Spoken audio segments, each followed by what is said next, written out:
생활용 플라자에 와서 보니까요. 지금 저희가 있는 방이 폐기물로 새로 이제 제작한 그런 것인데요. 폐기물이었다는 느낌이 하나도 들지 않습니다.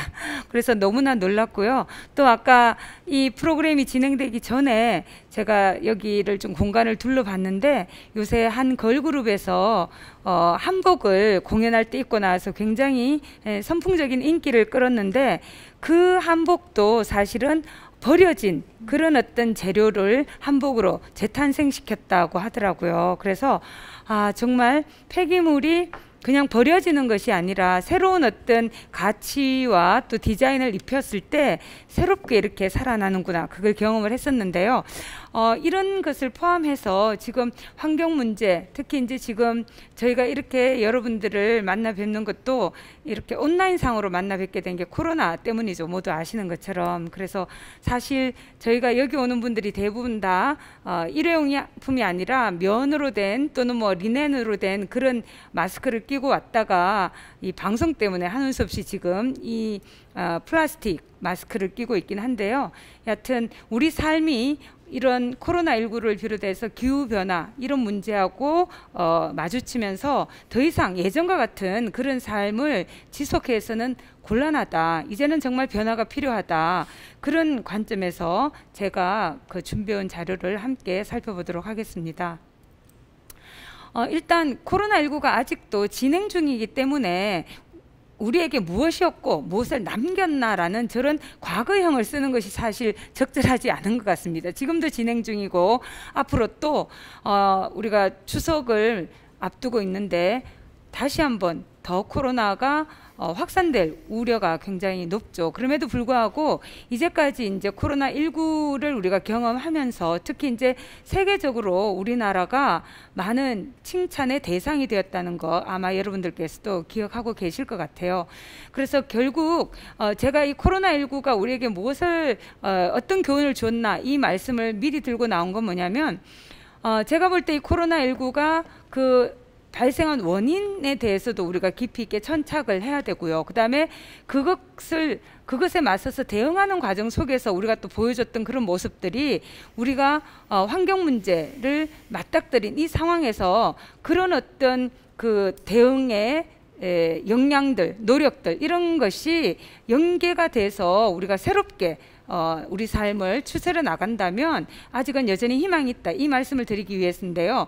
첫 번째 뭐 다 아시는 것처럼 뭐 한국의 K-방역이라고 말하죠. 그리고 리더십도 있고 팔로우십이라 그러죠. 우리가 시민들이 또 따르고 사실은 시민의 뭐라 그럴까요? 시민들이 사회적 거리두기를 굉장히 충실하게 잘 따르고 있기 때문에 사실은 시민이 백신이다 이런 말까지 나오고 있는데요. 그리고 이런 위기의 상황 속에서 연대와 나눔, 포용의 가치가 늘어나는 것도 우리가 확인을 했었고요. 또 돌봄 노동 이런 게 중요하죠. 특히 제가 말씀드리고 싶은 건 혁신이 너무나 중요하고 단절과 파격이 가능하다는 거예요. 그래서 기후위기에 앞서서도 저희가 그런 모습을 좀 다시 한번 상기할 필요가 있을 것 같은데요. 코로나19가 우리에게 보여줬던 환경 역설이라고 표현을 하는데 아시는 것처럼 미세먼지 농도가 우리나라에서만이 아니라 전 세계적으로 상당히 개선된 것을 우리가 경험할 수 있었습니다. 그리고 특히 이제 사회적 거리두기 이런 걸 통해서 사람들이 집에 머무르는 시간이 길어지고 재택근무가 늘어나고 이러면서 특히 이제 수송 부문의 에너지 소비가 줄어들면서 뭐 미세먼지라든지 CO2 배출조차도 줄어들었어요. 특히 이제 항공 부문이 많이 줄어들었고 가정 부문은 오래 머물다 보니까 조금 늘긴 했는데요. 결국 우리가 어떤 삶을 어떤 식으로 사느냐에 따라서 미세먼지나 온실기체 배출 양이 변화될 수 있다는 것이죠. 그리고 코로나19를 통해서 또 우리의 삶이 잠잠해지니까 자연이 되살아나는 그런 경험도 했고요.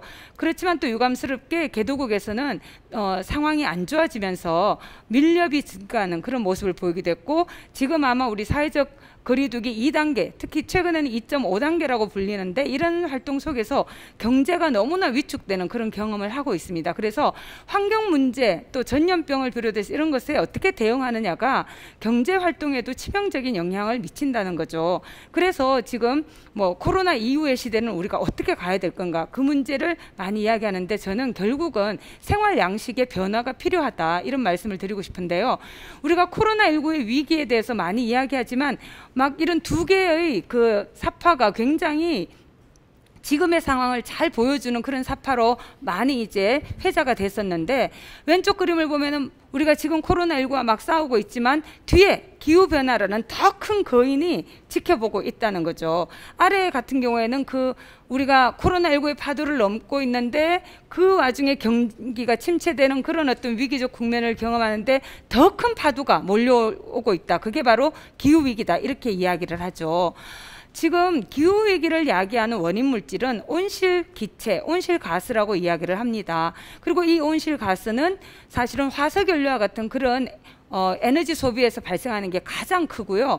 그 다음에 또 그 우리의 식생활과 관련해서 우리가 육식을 너무 많이 하게 되면서 거기서 발생하는 메탄의 문제도 있고, 또 농업 생산에서 농약을 많이 사용하면서 아산화질소 이런 문제도 있고요. 또 폐기물 이런 문제가 있는데, 보시는 것처럼 지금 산업혁명 이전에는 대기 중에 이산화탄소 농도가 280 ppm이었습니다. 근데 지금 5월 현재 417 ppm, 이게 아마 지난달일 거예요. 417 ppm까지 올라왔습니다. 그래서 이 그림은 뭐냐면요, 가장 오른쪽 끝이 기준이 0인 게 언제냐면 1950년이에요.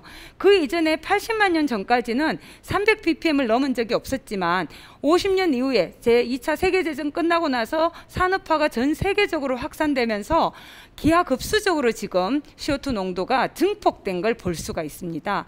그래서 이 문제를 해결하기 위해서는 결국 우리가 1.5도를 넘었으면 안 된다, 이런 이야기가 나오는데, 그 2도를 넘어서지 않기로 약속을 했고 더 노력해서 1.5도를 넘지 말자, 이걸 약속한 것이 2015년에 열렸던 제21차 기후변화협약 당사국 총회였어요.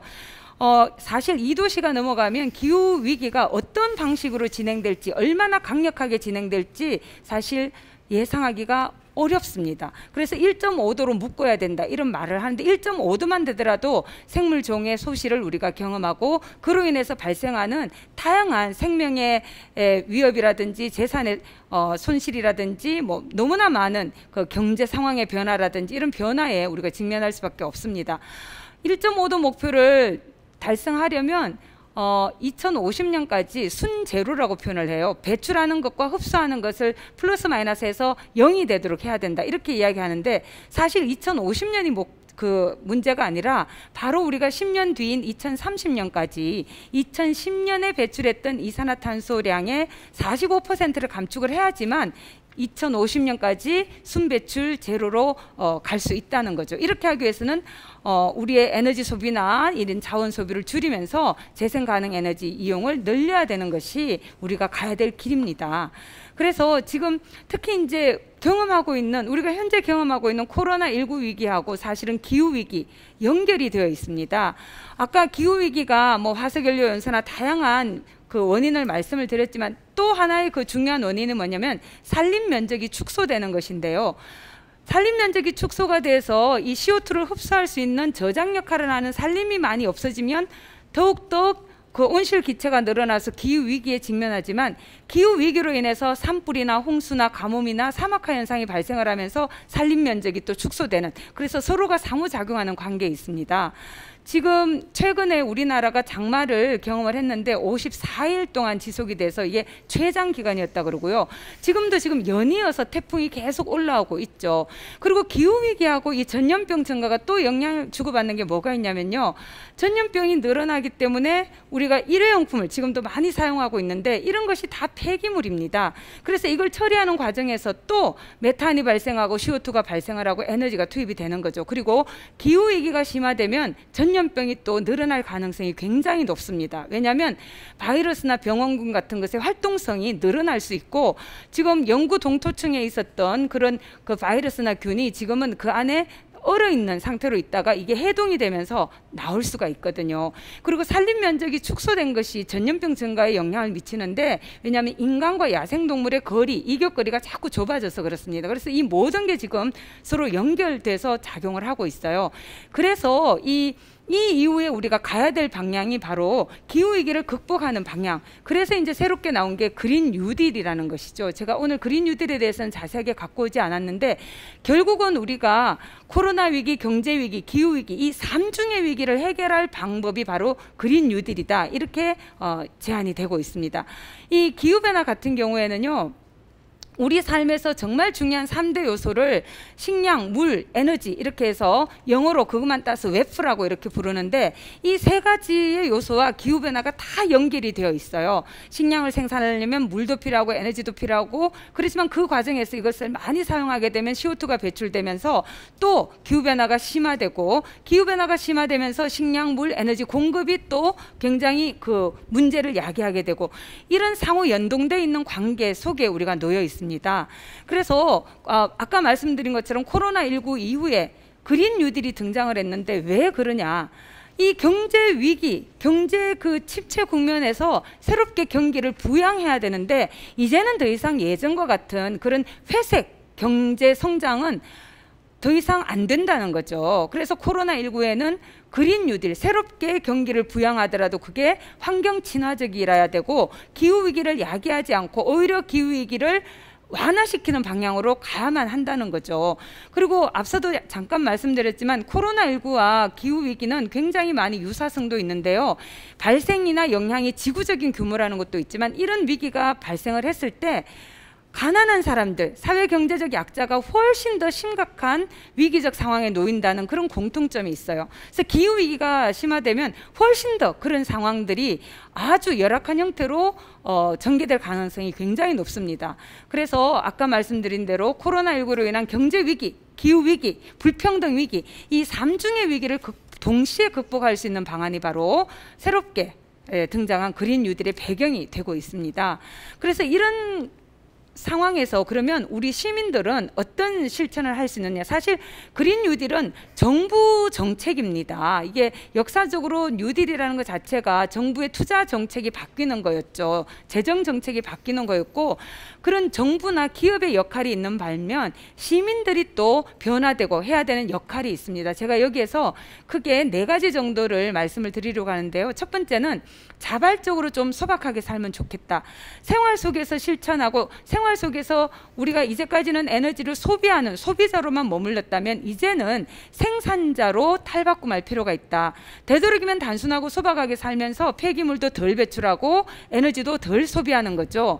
그리고 에너지 비용을 제대로 부담해야 된다고 저는 생각을 해요. 폐기물에 대해서도 배출 비용을 제대로 부담할 수 있는 그런 마음의 자세를 가져야 된다고 생각을 합니다. 그래서 에너지 소비자에서 에너지 프로슈머라고 이야기하는데, 소비자와 생산자가 결합이 된 거죠. 그래서 에너지 농부로 우리가 바뀔 필요가 있다. 그 다음 2번째는 에너지 전환, 지속 가능한 사회로 전환 의지를 가진 대표를 선출을 해야 된다. 민주사회에서 굉장히 중요한 게 시민의 굉장히 중요한 역할, 권한은 또 책임은 우리의 대표자를 잘 선출하는 거죠. 저는 정치적으로 그런 투표를 잘해야 된다고 생각을 합니다. 그래서 이런 문제에 관심 있는 사람들을 우리의 대표로 선출을 해서 그들이 우리를 대신해서 일하게 하고, 또 그들을 우리가 시민의 관점에서 계속 감시 감독하면서 그런 방향으로 가도록 만들어내야 되는 거겠죠. 3번째로 말씀드릴 수 있는 건 녹색 소비입니다. 착한 소비, 또 화폐 투표라고 제가 이름을 붙여봤는데요. 아까 정치 투표를 말씀드렸지만 화폐 투표란 매일매일 할 수 있습니다. 정치 투표는 3년에서 5년, 그러니까 4년이나 5년 만에 한 번 하지만, 이 경제 투표, 화폐 투표는 매일 할 수 있습니다. 우리가 어떤 물건을 구입하느냐, 어떤 식으로 소비를 하느냐의 문제인데요. 아무래도 폐기물 배출이 적고 에너지 소비가 적고, 또 우리 근거리에 있는 물건들을 사주고, 이런 소비가 착한 소비이자 그 경제 투표를 잘하는, 화폐 투표를 잘하는 시민의 그 모습이 아닐까 생각을 합니다. 과다 포장된 거 사용하지 않기, 또 그것을 우리가 그런 기업을 좀 더 지지해주기, 이런 게 화폐 투표를 통해서 우리가 할 수 있는 일이고요. 마지막으로는 환경에너지 시민단체를 후원하면 좋겠습니다. 사회적인 공익을 위해서 활동하는 사람들이 생계 걱정하지 않고 우리 사회 또 미래 세대를 위해서, 전 지구를 위해서 이런 활동을 할 때 그들을 후원하고, 이런 활동에 시민 스스로 참여하고, 또 만약에 기존의 단체가 마음에 안 드신다면 스스로 만드셔도 되겠죠. 그래서 저는 이런 4가지가 우리가 좀 더 변화되는 삶을 살기 위해서 시민들이 실천할 수 있는 방안이 아닐까 그렇게 제안 드려 봅니다. 네, 감사합니다.